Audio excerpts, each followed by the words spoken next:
ज्या क्षेत्रात नाव मोठं करायचे स्वप्न बघता ना तुम्ही, तिथं वन साइड मार्केट गाजवतोय आम्ही. कळलं का?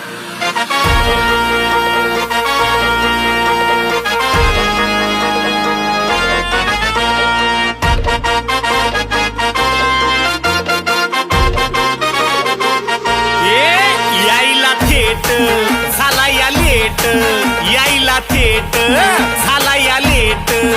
गाणं दणक्यात